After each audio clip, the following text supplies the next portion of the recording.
वैसे पालक पनीर की सब्जी तो आपने बहुत बार खाया होगा, लेकिन कभी पालक पनीर रोल खाया है? अगर नहीं खाया तो आज वही बना रहा हूँ। और उसके लिए आपको चाहिए मिक्सी जार, बहुत सारा पालक और पानी। एक गड्डी पालक के साथ आधा कप पानी डालकर अब इसे मिक्सी में घुमा लो। फिर इसका अच्छा सा प्यूरे बनाने के बाद अब इसे निकाल लो और ले लो एक कप भर के आटा। आटा के साथ डाल दिए इसमें आधा चम्मच नमक। आटा और नमक को साथ में अच्छे से मिला लो। फिर इसके बाद डाल दो वही पालक का प्यूरे जिसे अभी भी घुमाया था मिक्सी में।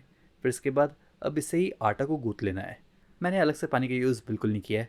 फिर पालक के प्यूरे से आटा को गूंथने के बाद इसे रख दो साइड में और काट लो सब्जियाँ। तो देखो, सबसे पहले मैंने ले लिया है प्याज। और प्याज को ना इस तरह से बड़े बड़े टुकड़ों में काटना है। और प्याज काटने के बाद मैंने ले लिया शिमला मिर्च। और शिमला मिर्च को भी इस तरह से लंबी लंबी साइज़ में काटना है। फिर प्याज शिमला मिर्च को काटने के बाद मैंने ले लिया पत्ता गोभी। और पत्ता गोभी को भी बड़े बड़े टुकड़ों में काटना है। फिर उसके बाद क्या करना है कि लेना एक पैन जिसमें डालना है 2 चम्मच तेल, आधा चम्मच बारीक कटा हुआ लहसुन, आधा चम्मच बारीक कटा हुआ हरी मिर्च। और इन दोनों को पकाने के बाद अब इसमें डाल दो वही प्याज जिसे अभी भी काटा था। प्याज को भी हल्का फुल्का पका लो और उसके बाद डाल दो शिमला मिर्च। शिमला मिर्च को भी हल्का सा सॉफ्ट होने तक पकने दो। और जब शिमला मिर्च भी पक जाए तब डाल दो इसमें नमक। आधा चम्मच नमक के साथ आधा चम्मच पेरी पेरी मसाला, आधा चम्मच कश्मीरी लाल मिर्च पाउडर। और फिर मसालों को भी सब्जियों के साथ अच्छे से मिला लो। उसके बाद डाल दो इसमें छोटे छोटे क्यूब में कटे हुए पनीर। पनीर को तब डालना जब सब्जियां अच्छी तरह से पक जाए। फिर पनीर को भी मसालों के साथ अच्छे से मिला लो।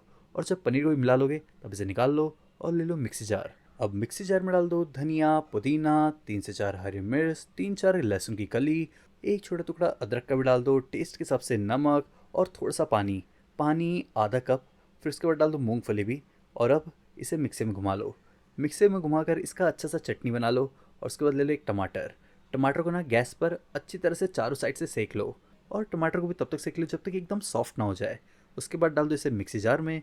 4 से 5 कली लहसुन की, 2 हरी मिर्च और थोड़े से सूखे लाल मिर्च जिसे मैंने उबाल लिया था, आधा चम्मच नमक, आधा चम्मच धनिया पाउडर, बहुत थोड़ा सा विनेगर भी डाल दिया है, थोड़ा सा काली मिर्च पाउडर, एक छोटा टुकड़ा गुड़ का। और पानी भी डाल दिया लगभग 1/4 कप। फिर से भी अब मिक्सी में घुमा लो। चटनी की तरह इसे भी एकदम बारीक पीस लो। उसके बाद ले लो वही आटा जिसे गूंथ लिया था। फिर इसका बना लो पेड़ा। और फिर पेड़ा बनाने के बाद अब इस पर डाल दो थोड़ा सा सूखा आटा। और सूखा आटा डालने के बाद अब इसे इसी तरह से बेलना है जिस तरह से नॉर्मल रोटी बेला जाता है।